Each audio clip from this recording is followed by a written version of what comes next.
Bene, possiamo iniziare. Intanto vi ringraziamo, scusate anche l'orario, ma il martedì, il giorno del Consiglio regionale, è lo spazio diciamo, che è più idoneo per queste iniziative. Al mio fianco c'è la prima firmataria di questa proposta di legge al Parlamento nazionale, Angela Motta. Io sono Marco Cavaglini,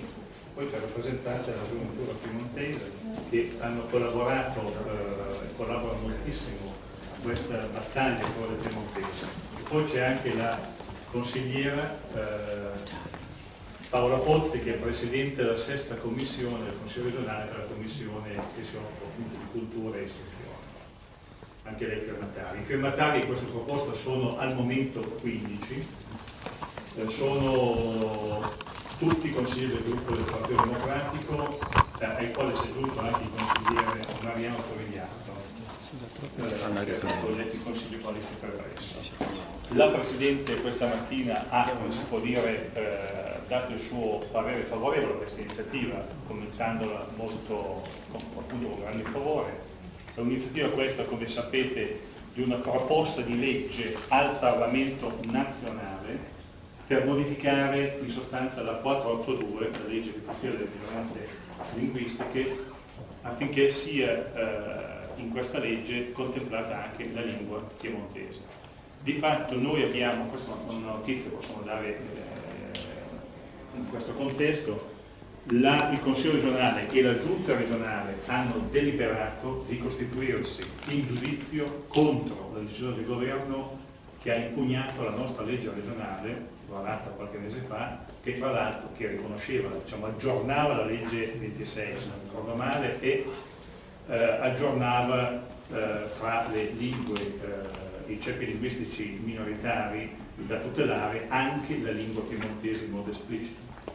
È stata impugnata dal governo, riteniamo sia stato uno sbaglio e una scelta grave, pesante, che va a colpire la lingua piemontese, ma anche la stessa comunità regionale che sul piemontese trova anche un suo tratto identitario. Io vi dirò sotto alcune considerazioni, perché la legge 482 è una legge appunto che è stata approvata nel 1999 e rappresenta un riferimento legislativo fondamentale. Noi pensiamo che occorre oggi contemplare appunto anche il piemontese in quell'ambito. Il piemontese oggi è parlato da circa 2 milioni di cittadini della nostra regione, ce ne sono circa un altro milione grosso modo che lo comprende, per cui una realtà che non può essere scritta con un dialetto, con una forma dialettale, perché non c'entra nulla ad esempio con alcuni dialetti che possono essere considerati tali, pensiamo, avete scritto una relazione al bolognese o al napoletano, ma è una lingua su dimensione regionale e come tale crediamo debba essere tutelata. Tra l'altro è di fatto la più importante lingua regionale italiana per dimensioni, ha una storia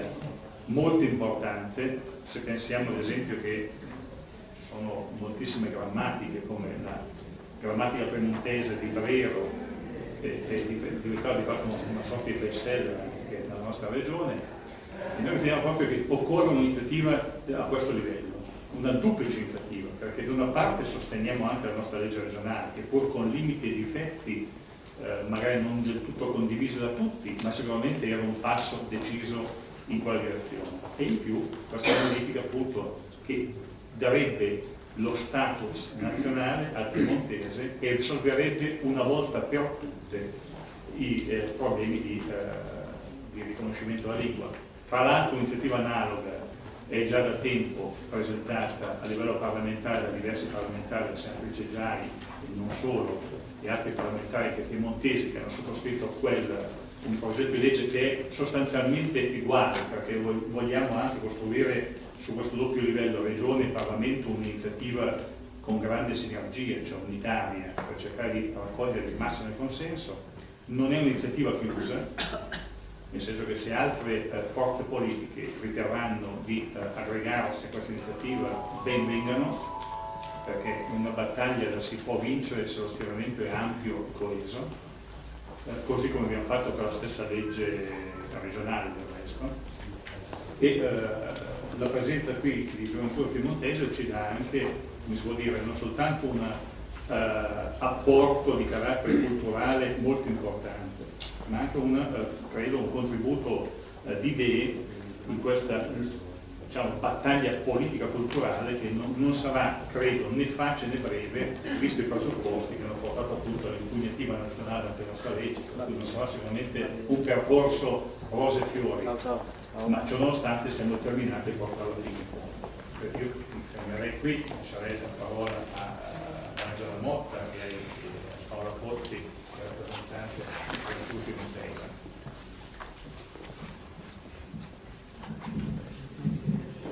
Grazie, io ringrazio tutti i presenti per aver accettato questo orario anche comodissimo di essere qui presenti. Non c'è molto da aggiungere a quello che diceva Marco Travaglini. Quando il Consiglio dei Ministri su suggerimento e proposta del Ministro dei Rapporti per le Regioni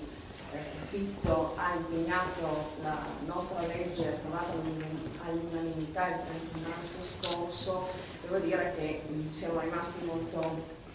sorpresi, soprattutto perché un governo di centrodestra che ha sbandierato il federalismo la sua bandiera, poi si dimostra nei fatti non federalista. E quindi ben venga l'azione che la Giunta farà di impugnazione di questo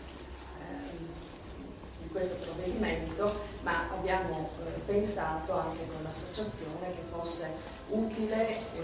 presentare questa proposta al Parlamento proprio per cercare di sottolineare invece questa battaglia culturale che non può passare inosservata. È una battaglia in cui abbiamo creduto come consiglieri perché l'abbiamo votata all'unanimità, è stato un lavoro molto lungo perché c'erano molte proposte di legge presentate e messe in discussione, abbiamo fatto una sintesi e il lavoro che abbiamo fatto, portato avanti da tutti gli schieramenti politici, è un lavoro che ha dato questo frutto di questa legge, è stata, come dicevo, votata all'unanimità dai consiglieri. E come consiglieri abbiamo ritenuto e sostenuto che il Piemonte, per le evidenti ragioni geografiche e storiche,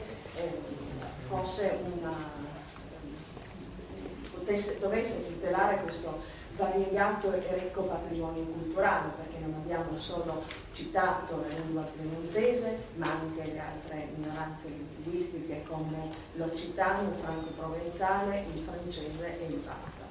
Quindi noi crediamo moltissimo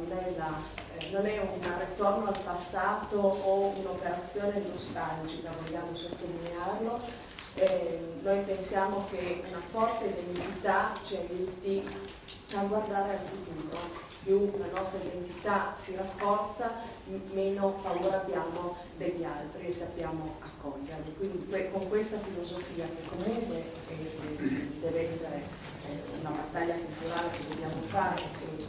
non da soli, naturalmente con tutte le associazioni che ci credono, chiediamo a tutti gli organi di informazione di darne grande visibilità proprio perché tutti i piemontesi, anche quelli non originali, quelli che non sono proprio